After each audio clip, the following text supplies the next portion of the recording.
മോനെ ഓടല്ലേ, അവിടെ നിക്ക്.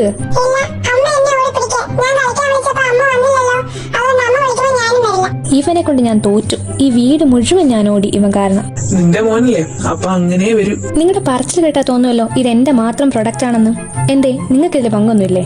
എന്നെ കൊണ്ട് കൂടുതലൊന്നും പറയിപ്പിക്കരുത്. ഞാൻ ഉദ്ദേശിച്ചത് അങ്ങനെയല്ല. പിന്നെ എങ്ങനെയാ? നിന്റെ പണ്ടത്തെ സ്വഭാവം വെച്ച് നോക്കുമ്പോ ഇവൻ ഈ ഒന്നുമല്ല. ആരും തോന്നും ഇതൊരു റയർ പീസാ മോനെ. അതൊന്നും വേണ്ട, പോയി കിടന്ന് ഉറങ്ങാൻ നോക്കി ചെക്ക. അവൻ കൂടി അറിയട്ടെ അമ്മയുടെ ലീലാവിലാസങ്ങൾ.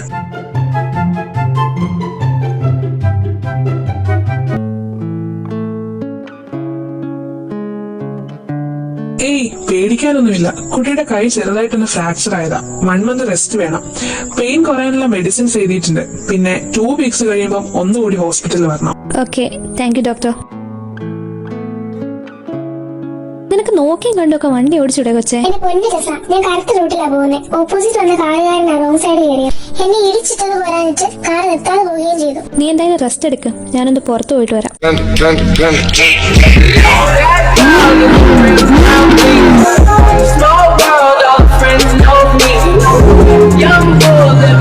മിയക്ക് ആക്സിഡന്റ് ആക്കിയവനെ കിട്ടിയോ?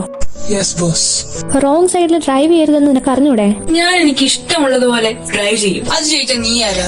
നിനക്ക് ഇഷ്ടമുള്ള പോലെ ഡ്രൈവ് ചെയ്യാൻ നിന്റെ അപ്പന്റെ വകയാണോ റോഡ്? പിന്നെ ഞാൻ ആരാന്ന് നീ വഴി അറിഞ്ഞോളൂ. കറക്റ്റ് വേയിൽ എങ്ങനെയാ ഡ്രൈവ് ചെയ്യുന്നതെന്ന് പഠിച്ചിട്ട് നീ ഇവിടുന്ന് പോയാൽ മതി. ബോയ്സ്, എങ്ങനെയാ ഡ്രൈവ് ചെയ്യുന്നതെന്ന് ഇവനൊന്ന് പഠിപ്പിച്ചു കൊടുക്ക്. എനിക്ക് ഡ്രൈവ് ചെയ്യാനൊക്കെ അറിയാം.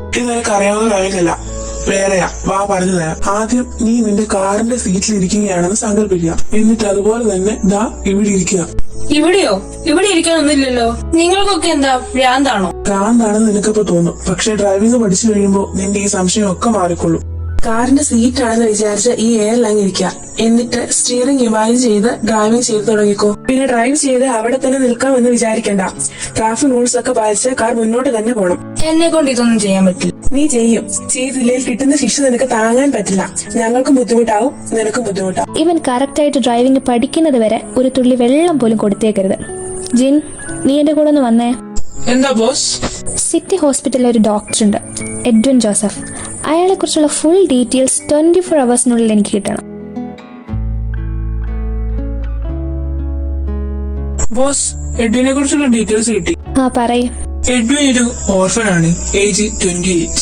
സിറ്റി ഹോസ്പിറ്റലിൽ ഓർത്തോപെഡിക് ഡോക്ടറായിട്ട് വർക്ക് ചെയ്യാൻ തുടങ്ങിയിട്ട് 1 year ആയി. ഹോസ്പിറ്റലിന്റെ അടുത്തു നിന്ന് 3 kilometer അകലെയാണ് ഇപ്പോ താമസിക്കുന്നത്. പഞ്ച്വാലിറ്റിയുടെ കാര്യത്തിൽ ആളെ വെല്ലാൻ വേറെ ആരുമില്ല.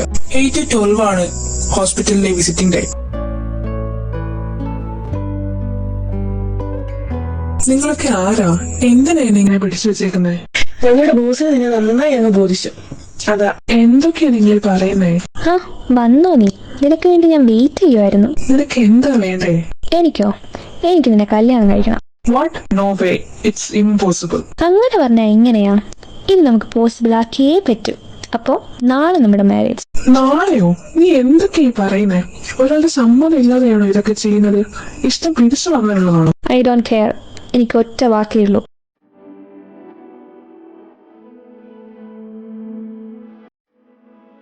Congrats bro. എന്റെ ഈ അവസ്ഥയിൽ തനിക്ക് എങ്ങനെയാണോ കൺഗ്രാറ്റ്സ് പറയാൻ തോന്നുന്നത്?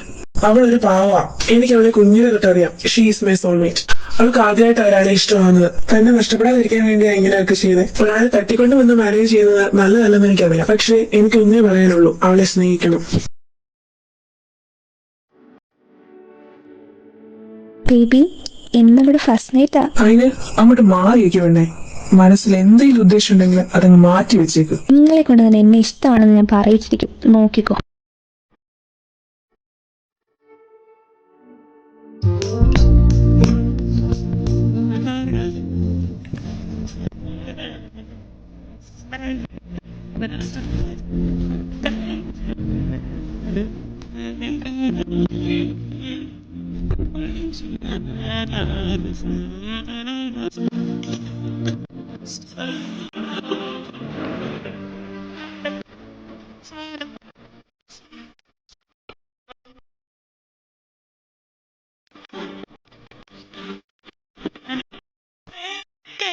പിന്നാലെ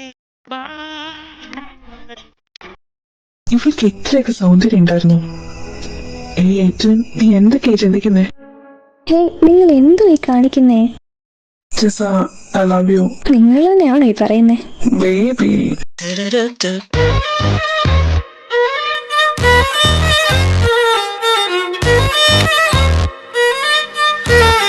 This beat right here.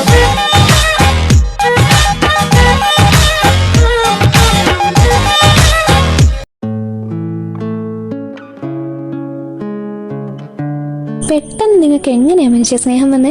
പെട്ടെന്നൊന്നുമല്ല, നിന്നെ കുറിച്ച് ഞാൻ മനസ്സിലാക്കി അന്ന് തൊട്ട് എനിക്ക് നിന്നെ ഇഷ്ടമാണ്. ശരിക്കും? അതേന്നേ. പിന്നെ ഈ മാഫിയ പണിയൊന്നും നമുക്ക് വേണ്ടെന്നേ. ഞാനും നീയും പിന്നെ നമ്മുടെ കുട്ടികളൊക്കെ ആയിട്ട് ഒരു കുഞ്ഞു ഫാമിലിയായി നമുക്ക് ജീവിക്കാം. എന്തായാലും എന്റെ കെട്ടിയവൻ പറഞ്ഞതല്ലേ, മാഫിയ പണി നിർത്തുന്ന കാര്യം ഓക്കെയാണ്, ബട്ട് കുട്ടികളുടെ കാര്യം ഒന്നുകൂടി ആലോചിക്കേണ്ടി വരും. നീ ആലോചിച്ചോ, പക്ഷെ ഞാൻ തീരുമാനിച്ചു കഴിഞ്ഞു.